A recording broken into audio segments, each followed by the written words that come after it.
Tamil Nadu government வெள்ளை அறிக்கை வந்து விட்டுருக்காங்க. ஸோ அதை பற்றின முக்கியமான பாயிண்ட்ஸ் தான் இந்த வீடியோவில் வந்து பார்க்க போகிறோம். இதில் முக்கியமாக பார்க்க வேண்டியது என்னென்னா, வந்துட்டு 2021 வந்து 5 லட்சம் கோடியாக இருந்த கடன் வந்து இப்போ வந்து 10 லட்சம் கோடியாக வந்து மாறி இருக்கு. ஸோ இப்போ இந்த டபுள் மடங்கை ஏற்றிட்டு போன கடன் இதுக்கு வந்து வட்டி கட்டிட்டு இப்படியே போயிட்டே இருந்துச்சுன்னா அடுத்த 5 வருஷத்தை தாண்டுறப்போ வந்துட்டு இது வந்து 18 லட்சம் கோடியாக வந்து இந்த கடன் வந்து அதிகரிக்கும் அப்படிங்கிற மாதிரி வந்து சொல்லியிருக்காங்க. என்னன்னு பார்த்தோம்னா இன்னும் ஒரு 5 கோடி எக்ஸ்ட்ரா வந்து இந்த வட்டி மறுபடியும் கடன் இதை நடத்துறதுக்கு இந்த கவர்மெண்ட் நடத்தி இப்படியே வந்து கொண்டுட்டு போனாலே வந்துட்டு 18 லட்சம் கோடி வரைக்கும் வந்து இதோட கடன் வந்து அப்படி உயர்ந்திருக்குங்கிற மாதிரி வந்து சொல்லியிருக்காங்க. அடுத்து வருவாய் பற்றாக்குறைன்னு சொல்லிட்டு அது வந்து 78,324 கோடி வந்து பற்றாக்குறையா இருக்கு அப்படிங்கிற மாதிரி வந்து சொல்லியிருக்காங்க. இந்த பற்றாக்குறை மூலியமா தான் அந்த கடன் வாங்குறது, அந்த வட்டி வாங்குறது, இது எல்லாமே மாறுறது. இது வந்து இது வரைக்கும் வந்ததுலேயே வந்து மிகப்பெரிய வந்து பற்றாக்குறையா வந்து இப்போ வந்து தெரியப்படுறது. அந்த அளவுக்கு வந்து அதிகமாக பற்றாக்குறை வந்து ஏற்பட்டிருக்குது இப்போ இந்த காலகட்டத்தில்.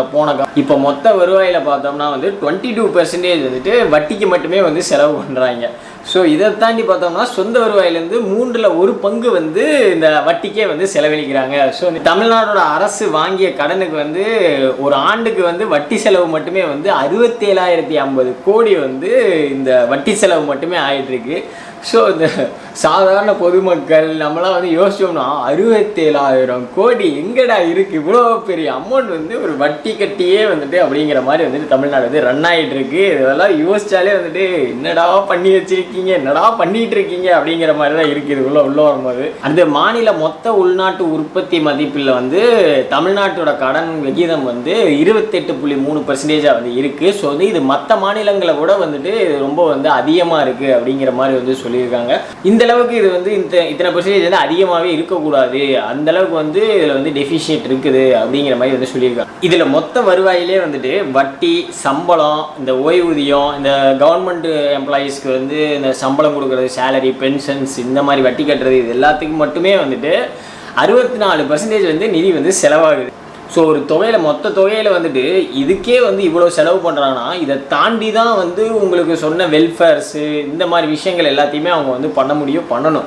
இல்லை ஏதாவது ஒரு திடீர்னு ஒரு ஃபால்ட் வந்துட்டாலும் இது எல்லாத்தையுமே வந்து மெயின்டைன் பண்ண வேண்டியது இந்த மிச்சம் இருக்கிற தொகையை வச்சு தான். ஸோ இப்போ இந்த கடனெல்லாம் வச்சு பார்க்குறப்ப தமிழ்நாட்டில் ஒவ்வொரு தனிநபர் பேர்லேயும் வந்துட்டு எவ்வளோ ரூபாய் கடன் இருக்குன்னு பார்த்தோம்னா வந்துட்டு 1,28,934 ரூபா வந்து கடன் இருக்குது ஒவ்வொருத்தர் மேலேயும். இப்போ ஒவ்வொருத்தரும் இந்த 1,28,934 ரூபாயும் கட்டிட்டீங்கன்னா வந்து கடனே இல்லாமல் வந்து ஆயிரமா. அது வந்து இந்த படத்தில் வர மாதிரி தான் இருக்குது. என்னடா டே நீங்கள் கடனை வாங்கி வச்சு ஊர் சுற்றுறதுக்கு இவங்கெல்லாம் கட்டணுமா, நாங்களாம் கட்டணுமா அப்படிங்கிற மாதிரியான ஒரு நிலைமையில தான் வந்து இப்போ இருக்கிற சுச்சுவேஷன் வந்து இருக்குது.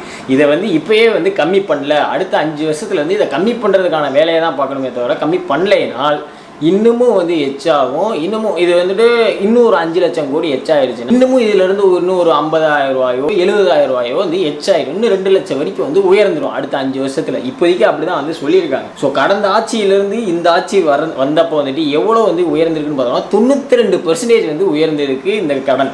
ஏன்னா போன தடவை இருந்ததை விட ஒரு டபுள் மடங்கு அதிகமாக வாங்கியிருக்காங்க. ஸோ வந்துட்டு 92% வந்து நம்ம மேலே கடனை வந்து சுமத்திட்டு போயிருக்கு போன தடவை வந்த கவர்மெண்ட். நம்ம அரசியலில் எதையோ பேசுகிறோம், என்னென்னமோ பர்சனலாக பேசுறது, கிண்டல் பண்ணுறது, இத்தனையும் பேசினாலுமே வந்துட்டு ஒரு மக்களாக இருந்து நம்ம வந்து யோசிக்கிறப்ப இந்த மாதிரி முக்கியமான சில விஷயங்களை தான் வந்து நம்ம இன்னுமே வந்து யோசிக்க வேண்டியது. 25-26 ஆண்டில் வந்துட்டு நிதி பற்றாக்குறை வந்துட்டு 1,33,000 லட்சம் கோடி வந்துட்டு கடன் நிதி பற்றாக்குறை வந்து ஏற்பட்டிருக்கு. அது ஒவ்வொரு 1 ரூபாய் புதிய மூலத்தன செலவிற்கும் வந்துட்டு 2 ரூபாய் 26 காசு வந்து புதிய கடன் வந்து பெறப்படுகிறது அப்படிங்கிற மாதிரி சொல்லியிருக்காங்க. அப்போ வந்து 1 ரூபா உருவாகுதுன்னா அங்கே வந்து 2 ரூபா 2.25 ரூபா வந்து அதுக்கு கடனாக வந்து போயிட்டு இருக்கு. அடுத்த ஒரு கம்பேரிசன் வந்துட்டு 100 ரூபாயில் வந்து இப்போ வந்து இருக்குன்னா அது வந்து 13 ரூபா வந்துட்டு அதில் வந்து 13 ரூபா மட்டுமே வந்துட்டு சமூக நலத்திட்டங்களுக்கு செலவிடப்படுகிறது அப்படிங்கிற மாதிரி வந்து சொல்லியிருக்காங்க. ஸோ அப்படி பார்த்தோம்னா 100 ரூபாயில் 13 ரூபா தான் வந்துட்டு வெல்ஃபேர்ஸ்க்கு இந்த மாதிரி விஷயங்களுக்கும் அவங்க செலவு பண்ணுறாங்க. அப்போ வந்து ஒரு 64% வந்து இந்த சேலரி, பென்ஷன், வட்டி கட்டுறதுக்கு மட்டுமே இப்படி போயிருக்குன்னா எந்த இடத்துல இது வந்து இவ்வளோ பெரிய டெஃபிஷியண்ட்டாக இவ்வளோ பெரிய டபுள் மடங்காக மாறுறதுக்கான அந்த சுச்சுவேஷன் எப்படி வந்துச்சு, இல்லை எந்த இதில் செலவு பண்ணாங்க, எதில் லாஸ். அடுத்து இந்த கேள்விகளுக்கான ஒரு சின்ன ஒரு ஆன்சர் மாதிரி தான் வந்து என்ன சொல்லியிருக்காங்கன்னு பார்த்தோம்னா வந்துட்டு 2021-2022 ஆண்டில் வந்துட்டு 10% இருந்த மொத்த உள்நாட்டு உற்பத்தி வந்து 8.32% சரிவு அப்படிங்கிற மாதிரி சொல்லியிருக்காங்க. ஸோ வந்து அப்போ வந்து இந்த சரிவு ஏற்பட்டுச்சுன்னா இந்த வருவாய் வந்து பற்றாக்குறை வருது. இந்த வருவாய் பற்றாக்குறையினால இந்த மாதிரி வந்துட்டு ஸ்பெண்டிங்ஸ் வந்து கிடைக்காம இப்படிங்கிற மாதிரி வந்து இருக்கும். இதுக்கான இன்னொரு ஆன்சராக வந்துட்டு இயற்கை வளங்கள் இருந்தும் குறைந்த வருவாய் மட்டுமே கிடைத்துள்ளது, ஊழலால் வருவாய் இழப்பு அப்படிங்கிற மாதிரி வந்து சொல்லியிருக்காங்க. இயற்கை வளங்கள்ல இருந்து வந்து பெருசாக வந்து வருவாய் இல்லை, அது மட்டும் இல்லாமல் ஊழல் வந்து இதில் இருக்குது அப்படிங்கிற மாதிரி வந்து சொல்லியிருக்காங்க. ஸோ அப்படிங்கிற மாதிரி இருந்துச்சுன்னா அதுக்கான நடவடிக்கைகள் எடுத்து இதுக்கான விளக்கங்கள் வந்து கொடுக்கணும். அப்படின்னா தான் வந்து இதோட உண்மைத்தன்மை, டிரான்ஸ்பரண்ட் கவர்மெண்ட் இது எல்லாமே வந்து தெரியப்படும். அடுத்து இந்த கவர்மெண்ட்டுக்கு இருந்த ஆவணங்களை வச்சு இதெல்லாமே சொன்னது. அடுத்தது பார்த்தோம்னா வந்துட்டு போக்குவரத்து துறைக்கு வந்துட்டு 72,667 கோடி வந்து இழப்பு வந்து இருக்குது. ஸோ அந்த ஒரு பேருந்து 1 கிலோமீட்டர் ஓடினால் 78 ரூபா 81 காசு வரைக்கும் வந்து செலவாகுது. அண்ட் வருவாய் வந்து இதுக்கு வந்து 25 ரூபா தான் வந்து கிடைக்குது அப்படிங்கிற மாதிரி வந்து சொல்லியிருக்காங்க.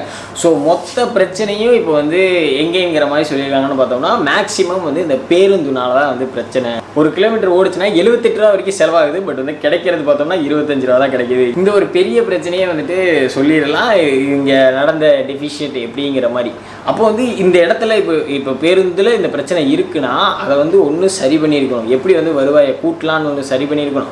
இல்லை வந்து இந்த ஃப்ரீ பஸ் கொடுத்தனால தான் பிரச்சனையா, உமன்ஸ்க்கு நிறையா ஃப்ரீ பஸ் கொடுத்தனால தான் பிரச்சனையானா அதை வந்துட்டு சரி ஓகேப்பா, இதில் வந்துட்டு இந்த திட்டத்தில் வந்துட்டு புதுசாக ஒரு திட்டத்தை வந்து கொண்டுட்டு வந்தோம், இந்த திட்டத்தில் வந்து இவ்வளோ பெரிய பிரச்சனை இருக்குது, அதனால் வந்து இந்த திட்டத்தை வந்துட்டு இன்னும் கொஞ்சம் வந்து கம்மி பண்ணுறோம், இல்லை வந்து இந்த மாதிரி மாற்றுறோம் அப்படிங்கிற மாதிரி ஏதோ ஒரு சிஸ்டத்தை கொண்டு வந்துருக்கலாம், ஏதோ ஒன்று சொல்லியிருந்துருக்கலாமே. ஏன் மறுபடியும் வந்து அதுக்குள்ளேயே கொண்டுட்டு போய் ட்ராவல் பண்ணி இவ்வளோ பெரிய கடனை வந்து கொண்டுட்டு வந்து கொடுக்கணும்?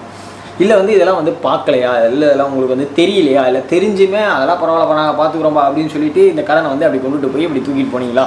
அடுத்து குறைஞ்சதுக்கு என்ன விளக்கம் சொல்லியிருக்காங்கன்னு பார்த்தோன்னா பத்திரப்பதிவில் வந்து நிலத்தின் வழிகாட்டு மதிப்பு வந்து குறைக்கப்பட்டதால் வந்துட்டு வருவாய் வந்து இழப்பு வந்து ஏற்பட்டிருக்கு அப்படிங்கிற மாதிரி ஒரு விஷயம் வந்து சொல்லியிருக்காங்க. ஸோ பத்திரப்பதிவில் வந்து கம்மி பண்ணியிருக்கிறதுனால இந்த வருவாய் இழப்பு வந்து நடந்திருக்கு.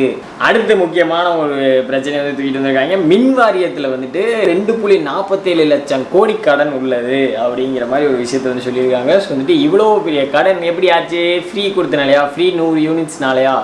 மேபி இருக்கலாம். அதனால தான் பிரச்சனையே. இந்த ஃப்ரீங்கிற இந்த ஒரு சிஸ்டத்தினால தான் பிரச்சனை. இல்லை வந்து ஃப்ரீங்கிற சிஸ்டத்தினால இல்லாமல் 100 ரூபாய்க்கு அந்த 13 ரூபா தான் வந்து இந்த ஃப்ரீக்குள்ளே இதெல்லாம் வந்துருமா அப்படிங்கிறது வந்துட்டு அது தெளிவான ஒரு விளக்கம் வந்து தெரியல.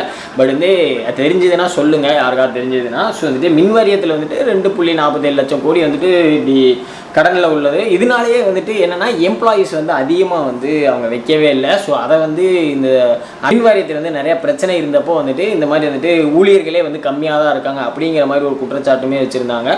ஸோ இந்த கடன் மூலயமா, இந்த உற்பத்தி மூலயமா தான் மேபி வந்துட்டு அவங்க எம்ப்ளாயீஸுமே வந்து எடுத்திருக்க மாட்டாங்க போன கவர்மெண்ட். அண்ட் தென் வந்துட்டு நிறையா மின்தடையங்கள் நடந்தது காரணம் வந்துட்டு நிறையா டிரான்ஸ்ஃபார்மரு, இந்த கம்பிகள் இது எல்லாத்தையுமே வந்து மெயின்டெனன்ஸ் பண்ணல அதிகமாக இப்படிங்கிற மாதிரி குற்றச்சாட்டை வந்து வச்சுருந்தாங்க. ஸோ வந்துட்டு அப்போ எதில் தாண்டா என்ன தாண்டா பண்ணீங்க, சரி மின் வாரியத்தை வச்சு இப்படிங்கிற மாதிரி இது எல்லாத்தையும் வந்து பார்க்க முடியாமல் அப்படிங்கிற மாதிரி விட்டுட்டாங்க போல். ஸோ எப்படியோ வந்து கொஞ்சம் கொஞ்சம் அப்படியே மேனேஜ் பண்ணி ஓட்டியிருந்திருக்காங்க இந்த விஷயங்கள் எல்லாத்தையும். கடைசியாக நம்பிக்கையாக ஒரு விஷயம் வந்து சொல்லியிருக்காங்க. இந்த மாதிரி ஊழல் இல்லாத அரசு நடத்துறது மூலியமாக இது எல்லாத்தையும் நம்ம வந்து சரி பண்ணலாம் அப்படிங்கிற மாதிரி விஜய் அவர்களும் வந்து சொல்லியிருக்காங்க. அப்படிங்கிற மாதிரியும் வந்து மரியாதை வந்து சொல்லி இது வந்து முடிச்சிருக்காரு.